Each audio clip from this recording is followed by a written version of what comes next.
Chères auditrices et chers auditeurs, aujourd'hui, alors que se termine le congrès annuel de la Société américaine de cancérologie, j'ai décidé de vous parler d'un sujet un peu rastreatique, à savoir les cancers de l'enfant. En France, la surveillance des cancers de l'enfant de moins de 15 ans est assurée par deux registres nationaux.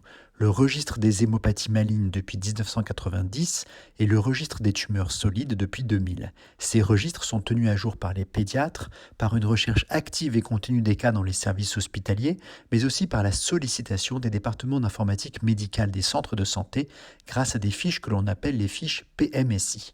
Les premières données de registre couvrant la période 1990 à 2000 ont été publiées en 2004 dans Pediatric Blood Cancer et montraient un taux d'incidence annuel standardisé sur l'âge pour les enfants de moins de 15 ans de 137,5 par million d'enfants et comprenait majoritairement des leucémies et des lymphomes.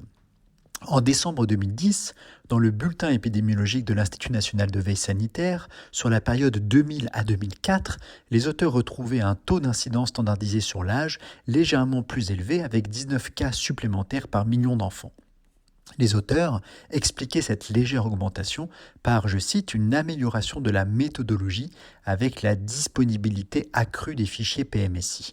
Et les auteurs ajoutaient, et je cite toujours, que la différence concernait particulièrement l'incidence des tumeurs du système nerveux central, ce qui pouvait être expliqué en partie par l'amélioration des techniques d'imagerie diagnostique. Ainsi, on retrouvait plus de cancers, enfin un peu plus de cancers chez l'enfant, car d'une part, on les diagnostiquait mieux et plus tôt, et d'autre part, on colligeait les cas, c'est-à-dire qu'on recueillait les données de façon beaucoup plus exhaustive qu'auparavant. Et d'ailleurs, depuis que nous sommes exhaustifs, l'incidence annuelle retrouvée reste stable, comme indiqué dans le rapport de l'Institut national du cancer, publié en 2022. Mais c'est tout de même un enfant sur 440 qui sera atteint d'un cancer avant l'âge de 15 ans. Alors c'est important. Et pourquoi est-ce si important ? Eh bien parce que les cancers de l'enfant sont une traduction assez fidèle de l'évolution de nos prédispositions génétiques et de l'épigénétique des cancers, et puis cela pourrait être un signal d'alarme en cas de facteurs cancérogènes majeurs. Rappelons ce qu'est le cancer de façon très simple. Dans notre corps, nos cellules se multiplient et meurent. Environ 50 millions par jour de cellules meurent dans notre corps, et donc il faut qu'elles se multiplient. Et quand elles se multiplient, elles se divisent, c'est ce qu'on appelle la mitose, et il arrive que des erreurs se reproduisent dans la reproduction du code ADN de la cellule. Et dans ce cas, nous avons des mécanismes de réparation qui réparent ces erreurs, ou des mécanismes de suicide qui éliminent les cellules si les erreurs ne sont pas réparables. Eh bien, le cancer, grosso modo, c'est une défaillance de ces systèmes de contrôle. C'est le développement de ces cellules qui deviennent folles, qui se multiplient à l'infini. On comprend bien pourquoi le risque de cancer augmente avec l'âge, puisque pour arriver à 80 ans, les cellules de notre corps sont passées par infiniment plus de cycles de réplication et donc d'erreurs que lorsque l'on a 3 ans. Et puis, 80 années de vie, c'est 80 années d'exposition aux substances carcinogènes externes comme le tabac ou les polluants. L'enfant, lui, n'a été que très brièvement exposé dans sa vie in utero et ex utero à d'éventuels polluants externes. Donc chez l'enfant, le rôle de la prédisposition génétique est beaucoup plus important. Aucune cause environnementale n'a été retrouvée comme facteur de risque de cancer de l'enfant et les causes exogènes connues à ce jour se limitent à la radiothérapie, certaines chimiothérapies ou des prises de médicaments chez la maman, comme dans l'affaire du Distilbène.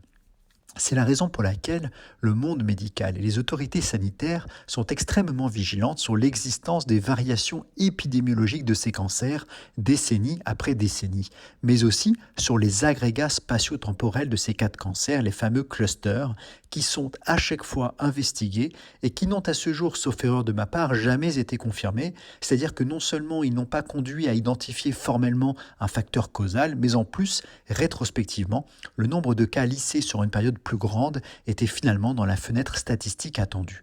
Je vous recommande à ce sujet la lecture de l'excellent thread publié sur le sujet sur X, Twitter, appelez ça comme vous voulez, par le docteur Jérôme Barrière le 14 mai dernier. En tout cas, fort heureusement, aucune étude ne montre à ce jour que ces clusters soient plus nombreux qu'auparavant, et comme je vous l'ai dit, il ne semble pas que nous ayons plus de cancer de l'enfant qu'il y a 30 ans. Mais il est important de bien surveiller cela, d'autant que les conséquences humaines, sociales et émotionnelles en font un sujet majeur.